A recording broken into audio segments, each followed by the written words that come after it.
So thank you. It's a great pleasure to be here and have a chance to work with all of you. So I thought this topic would actually be a good one because I want to talk a little bit about these conservation results as sort of being a new paradigm. I think we can use conservation results to get new results in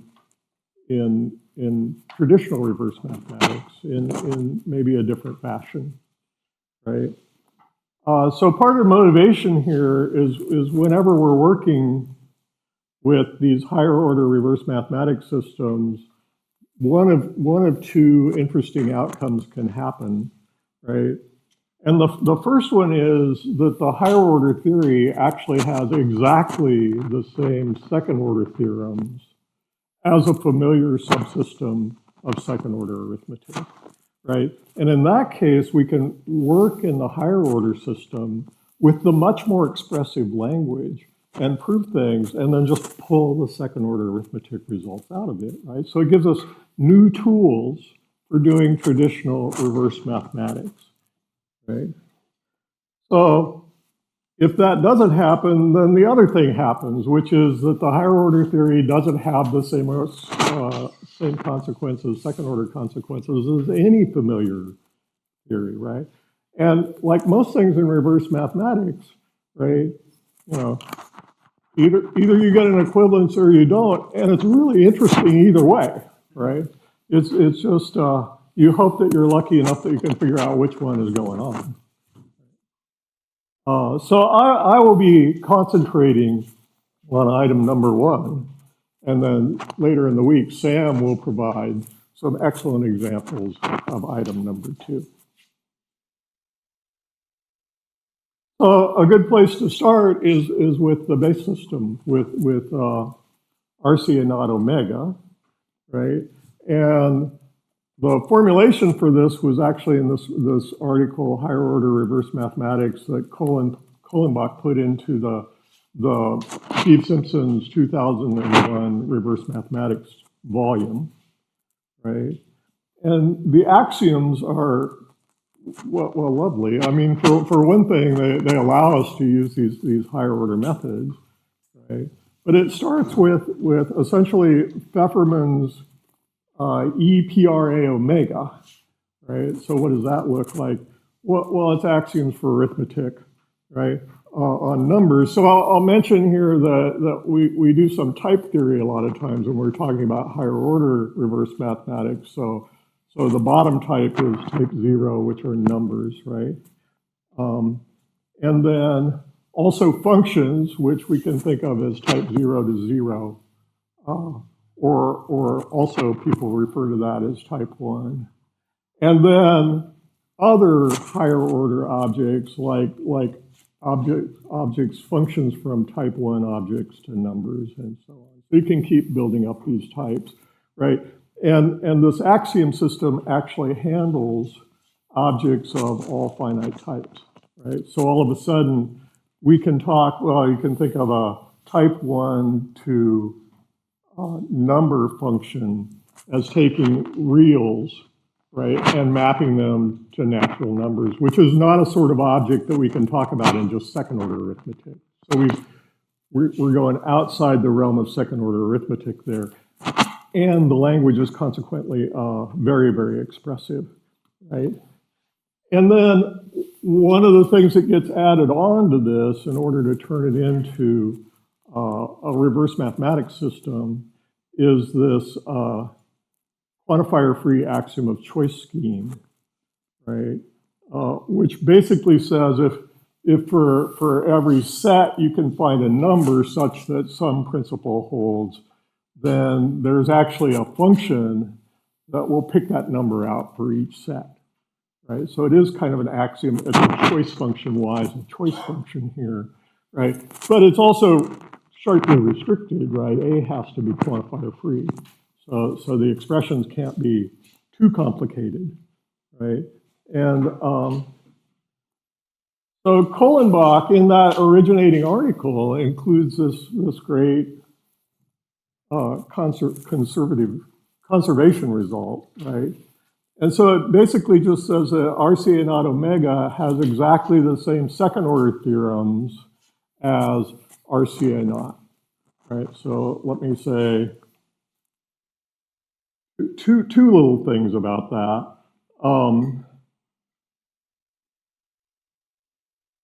I need to hedge a little bit here because in his argument, he says, well, it's actually RCA naught 2, I think is what he calls it, right? So it's a function-based version of RCA naught, which is sort of intertranslatable, right? So it's the moral equivalent of RCA naught, not RCA naught per se, right? And this is exactly the sort of conservation result that I was talking about in item 1 before, right? So we have exactly the same second order theorems in this higher order theory, right? So I don't want to really go into the details of the proof, but the proof uses this construction using the extensionally continuous functionals that originated with Charleston. One of the nice things about looking at the higher order reverse math stuff too, as opposed to just sticking to the traditional second order development, is when you look at the higher order stuff, it causes us to go back into the literature and look at some things that we might not have seen before, might not have looked at recently. And so that's another justification for studying this sort of stuff. Okay, so let's jump up, right? So if we look at the hierarchy of subsystems of second order arithmetic, we'll skip WKL naught for a moment, but come back to it later on, right? And a major bump up then would be arithmetical comprehension. So basically, the higher order system, which I'm calling ACA naught omega here, right, consists of RCA naught omega, right? So we've got our base system, right? And then you add one axiom on, this axiom E2. So E2 is actually an assertion that a particular type of function exists, and it's the function that takes, you input a function, so you input a function that takes natural numbers to natural numbers, right? And that gives you a 0 or something else, and it gives you a 0 if and only if 0 is in the range of f, right? You can formulate this a lot of different ways, so you could like flip bits and say, or say that it always has to be 0 or 1, but this is actually fine. I think E2 is a really good name for this. It relates back to the functional E2 from Kleeni's like the 1959 papers, I think, where I saw that first, right? And if you're somebody that's interested in Weierauch reducibility, you can think of this as just asserting that a realizer exists for LPO, right? So LPO is the problem of, given a string, does a 0 appear in the string, right? And this says, oh yeah, you've got this function that actually determines that for you, right? So it's a realizer for that particular Weierauch problem. One other thing that I should point out here is I usually use this notation, and it shows up in Kohlenbach's paper, I think is very, very slick and very useful. So I have a tendency to use just the symbol like exists to represent the function, right? And then if you look further up the page there, it says the axiom, and it's got E2, but it's got parentheses around it, right? So the parentheses mean the axiom that asserts the existence of the functional, and the functional is the notation that's just inside of there. It's a little dense when you're trying to read this stuff sometimes, that the parentheses would actually mean that much, right? That it distinguishes between the axiom and the functional, but hey, it's handy. Okay. So let's talk about a couple of conservation results about ACA not omega. And Kohlenbach's paper says that ACA not omega is conservative over piano for first order formulas. Okay. So he was saying it's very much like ACA not. Okay. His notation is not ACA not omega, right? He's saying like RCA not omega plus E2 has the same first order formulas as PA. Right? Now, quite a bit after that, I think in 2008, James Hunter and his thesis showed that this theory has exactly the same second order theorems as ACA not. So not just the first order stuff, but all the second order sentences, right? And so it makes sense to call this ACA not omega, right? Though it's not mandatory. And it's not as if we couldn't come up with alternate axiomatizations of higher order theories that would have these same second order results, right? And they might or might not have the same third order or fourth order theorems as ACA not omega, right? So it could be that there are alternative axiomatizations at this level, though I don't know one. Okay. I don't have a good example of something like that. Of a higher order theory that has the same conservation result, right? But is separable from this axiomatization, right? Yeah. Okay. So let me say just a word about the proof of this.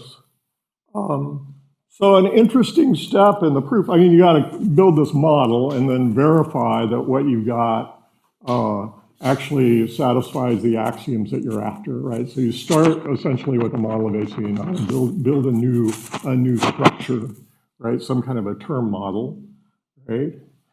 And one of the things that makes that proof go through much more easily is that Hunter reaxiomatizes ACA not omega when he does this, right? He doesn't actually use E2, right? He changes the axiomatization a little bit, right? So rather than using the axiom that asserts that you have the functional that tells you whether or not 0 is in the list, right? He says, oh, let's use the axiom that tells you the location of the first 0 in the list, right? Which is essentially like Eppermann's mu, which could also be accredited to other people. But in this case, it's used in exactly the same way that, say, Eppermann and Oppenau would have used it. Yeah.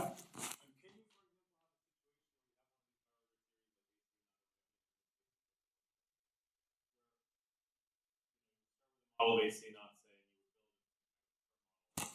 and it would level.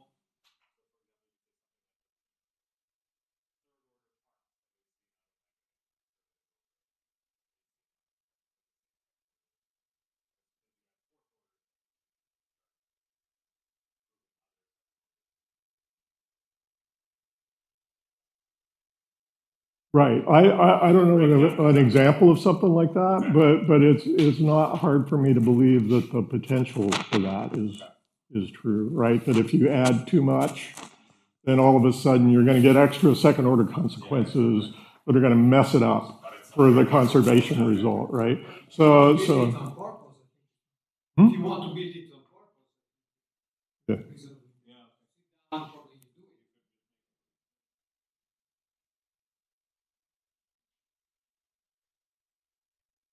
it. So Sam said I needed to put an extra line that says, oh, by the way, so if you take RCA not omega and put in E3, right, which says, oh, there's a functional that takes inputs of functions of pure type 2.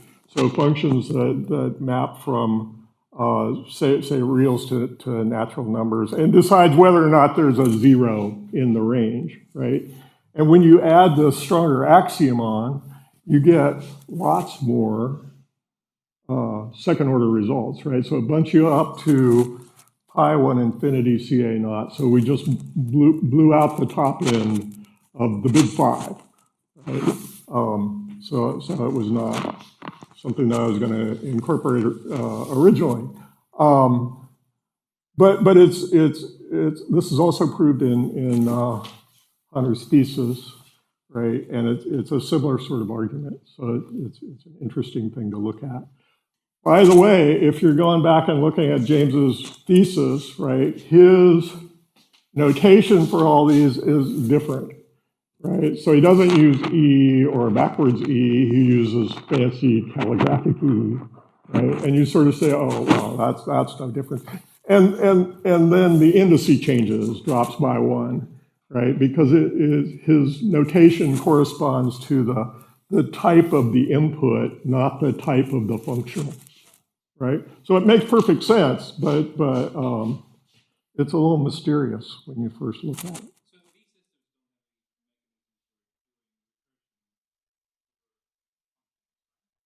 Well, they have so RC not omega has R0, so you can do primitive recursion. Yeah.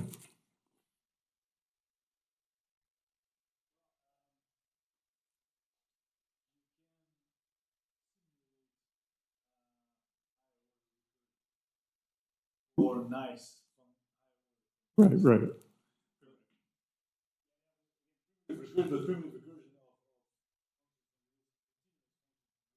Right. So you've shown that you have like S1 through S8 from the old Kleene scheme, right? Or yeah. Can be done. Okay. Good enough for now? Okay. Right. So here's a really misleading question that I had posed and made false conjectures about. So RC not omega plus, so this is E2, right? The notation there, we're still looking at ACA not omega, right? But because I'm talking about, I wanted to think about it as a Weirath realizer for a second, so I changed notation, right? So I said, okay, so we'll do RC not omega plus LPO that way, and then so you say, well, if you think in the Weirath hierarchy, right? So you have LPO that corresponds roughly to ACA naught, and LLPO that corresponds roughly to Weak-Koenig's lemma. So I'll bet, right, if you take RCA naught omega and put LLPO on, right, a realizer for that, maybe you get the second order theorems of WKL naught. So is that true? And of course the answer is no, absolutely not. That's completely incorrect. Okay, doesn't work at all. Remind us what LLPO. So LLPO is you input a function, and it tells you the parity of the first occurring zero if there is one. So that's a version of it, right? So it looks a little like sigma 0, 1 separation, right? Because it'll always give you an answer, right? And it's going to tell you, oh, the zero will be over here, the zero will be over here, right? Though the answer isn't really correct, right? I mean, well, it'll tell you the zero is not over here, right? And that's going to be correct information, but it may give you the notion that you know where the zero occurs when there isn't one. Okay.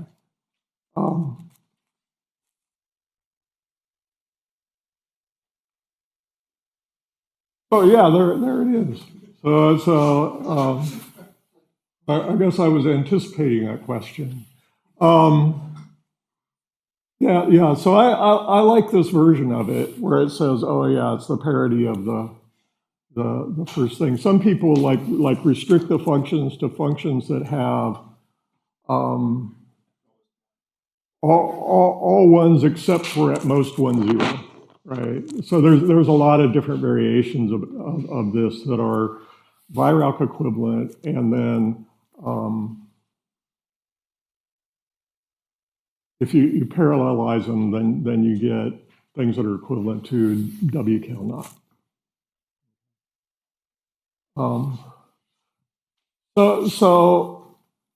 Carl Mummert and I wrote an article about versions of Banach's theorem, right? And one of the results in there, we included a proof that this axiom is actually equivalent to E2. So in this setting, LPO and LLPO behave exactly the same way, right? Which I remember writing Alberto about this because I'd given some seminar someplace and said, well, maybe this is going to turn out to give us WKL naught. And then like a little while later, I thought, well, I shouldn't have said that. That's very misleading, right? And I was absolutely gobsmacked when I found out that it was equivalent to LPO. This is not something that I was expecting at all. So maybe I should have expected it, right? Maybe this axiom is more like a uniform version of Wheat-Koenig's lemma. And if you go back to Kohlenbach's early writings, uniform WKL is actually equivalent to E2, right? So maybe I shouldn't have been so shocked, right? So when Carl and I did the proof, we used this idea from Kohlenbach's paper that if you have a sequentially discontinuous function, then that gives you E2, right? And that proof is actually based on what some people call Grillo's trick, right? But it's lemma 1, it's the proof of lemma 1 out of Grillo's paper from 1971, right? Which is really enjoyable to read. And that's just a higher order recursion theory paper, right? So that's sort of before any of the reverse math considerations. So Grillo was on the faculty at Notre Dame.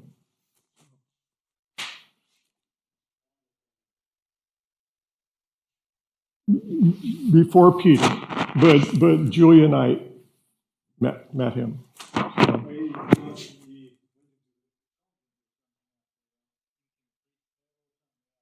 Yeah, well, that's when I asked Julia how to pronounce Grillo, she said, oh yeah, I really like Father Tom, right? So, right. So I want to like beat a little bit more on this horse. So in Weierauch analysis, we actually have that LLPO is Weierauch strictly less than LPO, right? But over RC naught omega, when we look at the axioms that assert the existence of the realizers, they're equivalent, right? So the question is, why is this so misleading? You know, what's going on in the higher order systems that we aren't seeing when we look at the Weierauch stuff, right? And the answer, in retrospect, is not terribly surprising. If you think about the reverse math result, it sort of says, well, if you have a realizer for LLPO, then you can compute a realizer for LPO, right? But the computation is absolutely not uniform. So that's not a Weierauch reduction, right? It just says you can compute one from the other. So it's more, the proof here is closer to computable reducibility than it is to Weierauch reducibility.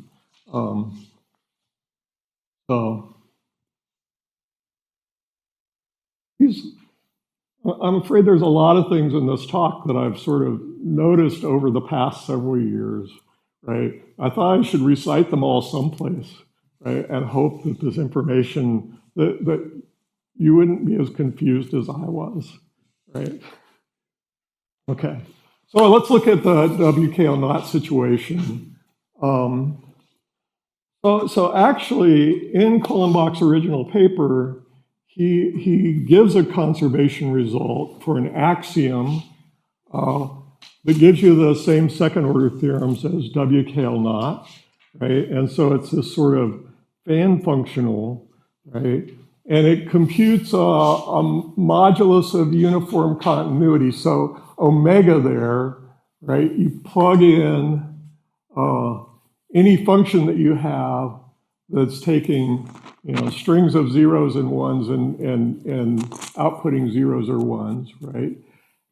And then what that function does, what omega does to phi, right, is anytime you take two strings, if they agree on the first phi to the first omega of phi entries, right, then it turns out that phi is going to agree on those two inputs, right?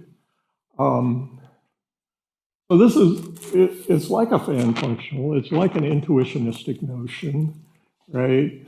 And it's not restricted to continuous functions. It says, essentially everything is continuous, right? And so it's not consistent with E2, which is a little bit disappointing, but we'll talk more about that in a minute, right? So his conservation result roughly says that if you take RC not omega and put this modulus of uniform continuity statement on, right, that it's conservative over WKL naught. Okay.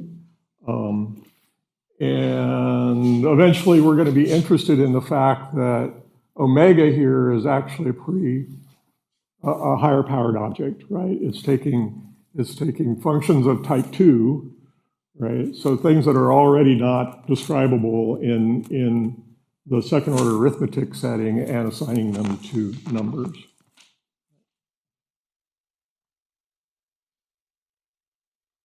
So Carl and I had looked at this a little more too, right? And so we looked at functions that just computed the moduli of uniform continuity. So the fan functional does it on Cantor space, right? And we looked on more general metric spaces than that. And then looked at statements like this one, right? So the statement M sub closed interval 0 to 1, right, says that there's a function that finds the modulus of uniform continuity for any continuous function on 0 to 1, right? So that's okay. That's going to be consistent with E2.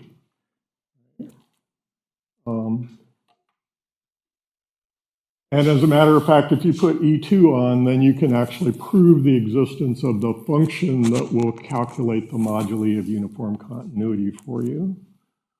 Right? And we get the same conservation result. Right? So we have exactly the same second order theorems as WKL naught when we look at the theory RC naught omega plus this existence of moduli of uniform continuity for functions on continuous functions on the closed interval, right? And it's similar to the fan functional in that it's still a type 3 object, right? So that's an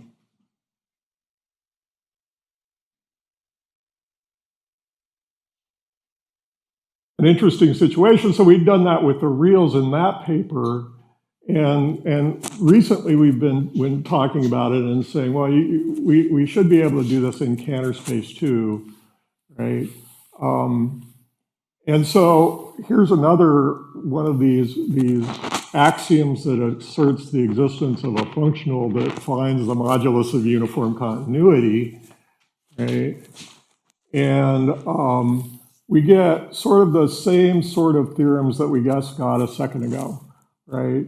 Well, the proposition is that you can prove the existence of the functional, and that's actually done in the paper with Carl, right? And then the conjecture is that the theorems here are exactly the same as those theorems of WKL naught, right? And we think we know how to do the proof. I'm afraid I don't have it written up.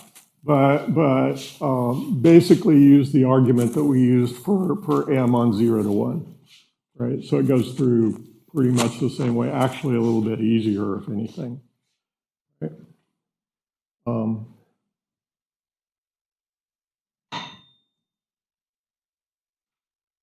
Now, something that we think may be really interesting here is to restrict the functional or change the functional even a little bit more, right?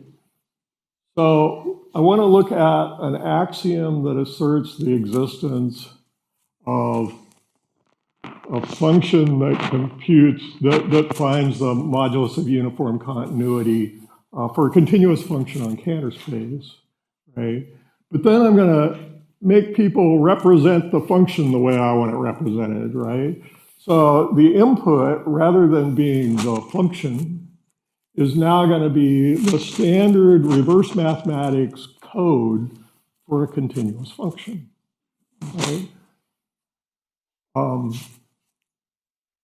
So that's an interesting change, right?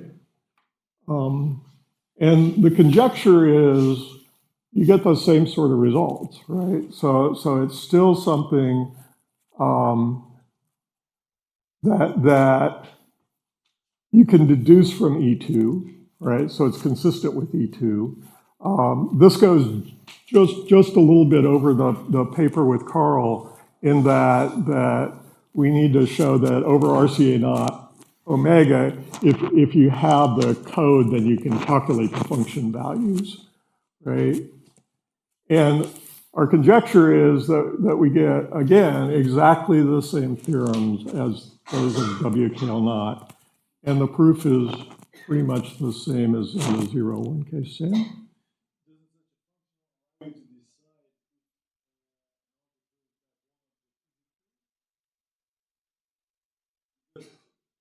That's not the way that I had it formalized. It was just you have some set, and if it turns out that it's a code, right, then cool. No, but right? I mean, if you have this, yeah, and your code, if you have one object,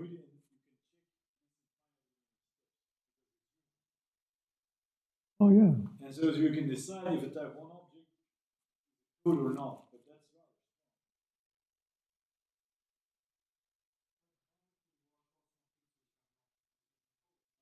Hmm? Yeah, but that's the point. You can decide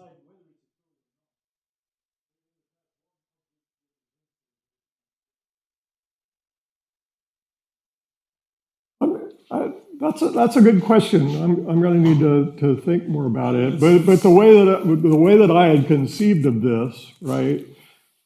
You have your function that you get from the axiom, right? If you input a code for a continuous function, then you get a modulus of uniform continuity. If you input junk, you get junk. You get some other number.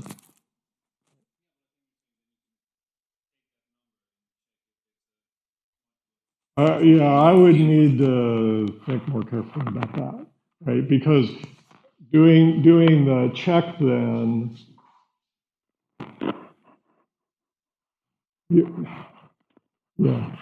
The thing that I'm worried about is there may be an unbounded search in the code, right, in that check, right? And then, so if you say, oh, we're going to do this check and it always terminates, then that might take some extra axiomatic strength, probably E2, right? So I'm concerned about that. Yeah, maybe.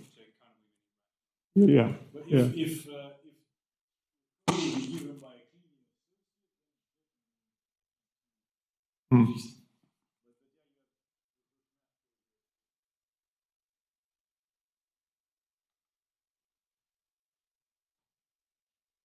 Okay, so another thing that Carl and I have conjectured at this point is that if you put on the statement the existence of the function that finds moduli of uniform continuity for continuous functions in Cantor space, right? From the code, right? But that's not actually as strong as the functional where you input the function, right? And these are different types of objects, right? Because the code is just a set. So you're inputting a type 1 object and getting essentially a number out. The modulus of uniform continuity here, these are pretty simple functions, so it can just be a bar in the tree, right? And this one was type 3, right? We mentioned that when we were looking at it before. So there are different types of objects, right? And so in order to complete that conjecture, the way that I think you can do that is you do an argument, again, based on Grillo's result, though in a really more formal setting, right? And you prove that if you have anything of type 2, like this code axiom, right, and it applies this result for all functions, right, then it actually bumps up to E2, right? And so if the first conjecture is correct, then we think the proof on the second one actually works too, right?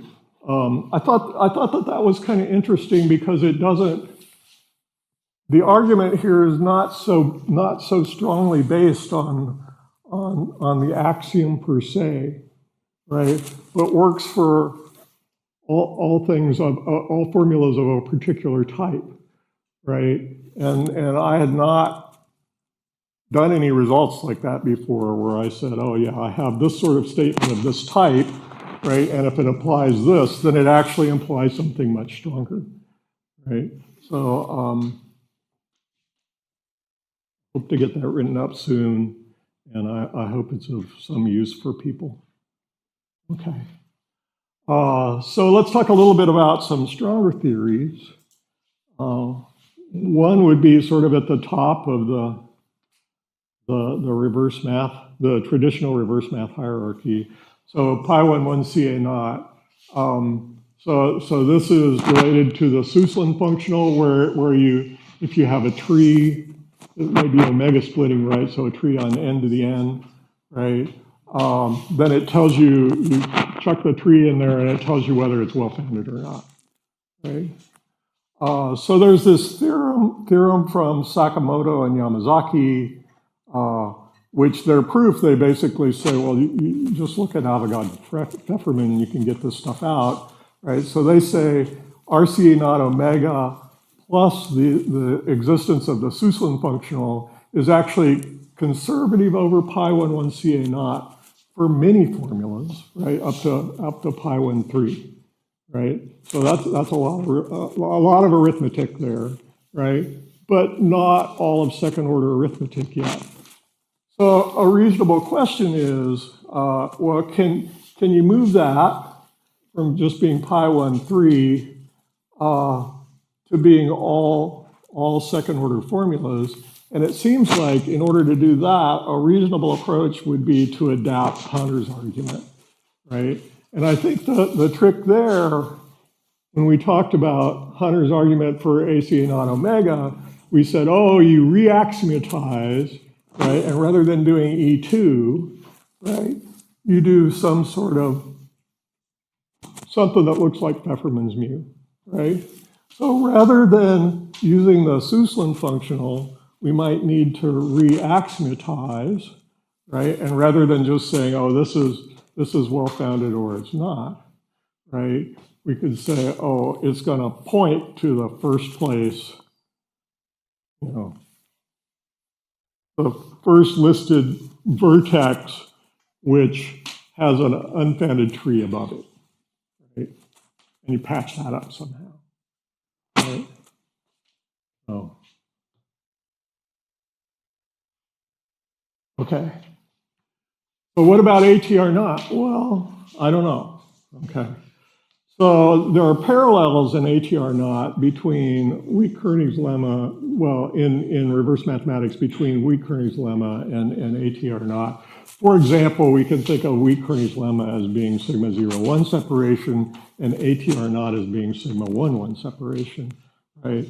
but there's, I mean, Simpson's book goes into other parallels, right? And so the question would be, what are the good candidates for functionals that might have exactly the same theorems as ATR naught? Right? If we're going to do proofs in ATR naught, it might help to have a more expressive language to do the proofs in, right? So those conservation results like this might be extremely useful, right? Maybe good choices are actually related to VIROC problems at sort of the ATR naught level, right? So I would ask Alberto if I wanted to note about these things, right? And if it's like our experience with WKL naught, it means we aren't going to learn all that much from that, but we need to take everything we see with a grain of salt, right? It might be really, really misleading, right? Is it really misleading or isn't it, right? So we don't know. And then what about the level on the types, right? These preliminary results with Carl, we're actually pushing the functional down to a type 2 functional, right? I think the versions of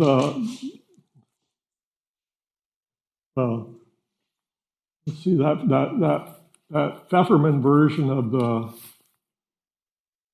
Suslin functional, I think would be type 2. So I mean that kind of indicates that maybe things would really go haywire, right? So I guess the question here is this going to act more like ACA not omega or more like WKL not omega? Okay. So I can answer that briefly. Okay. There are good theorems.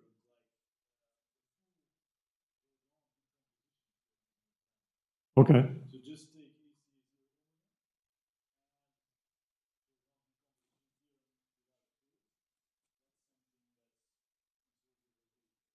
So have you looked at any of the stuff with like comparability of well orderings? That was something that struck me as you could get higher order functionals that way. Yes, and yes. If you say something like so when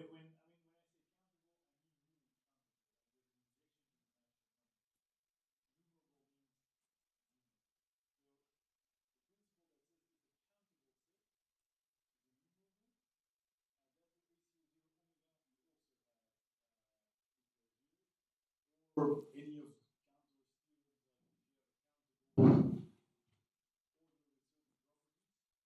then it's Mhm. that's similar. Okay, I was thinking some of those higher type statements might be good You're options. right, but I haven't found anything Right. There's one something. Maybe there's one exception.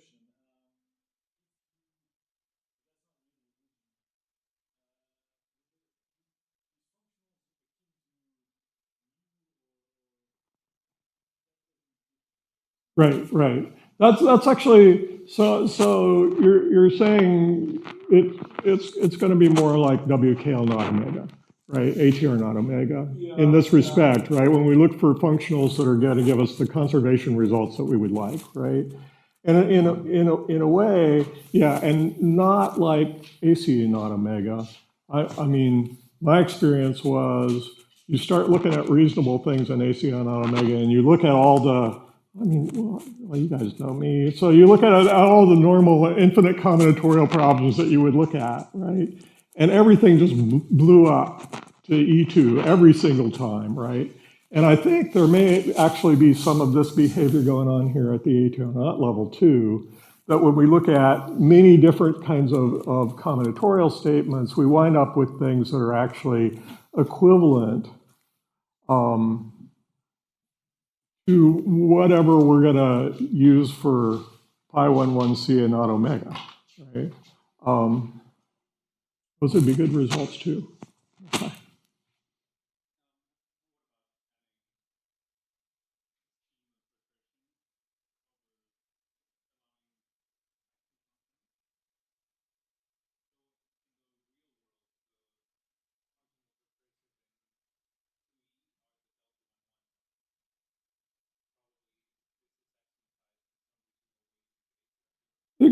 Yeah, yeah, that seems reasonable. Here, I think but you only get that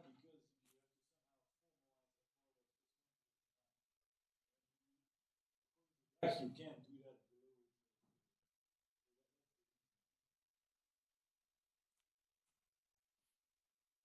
that Okay, let's see what's here. Oh, it's the references. Okay, so I'll stick these slides up someplace where you guys have access to them. All the DOIs are live. So if you're interested in, finding some of these references, looking at Grillo's paper or James's thesis, right?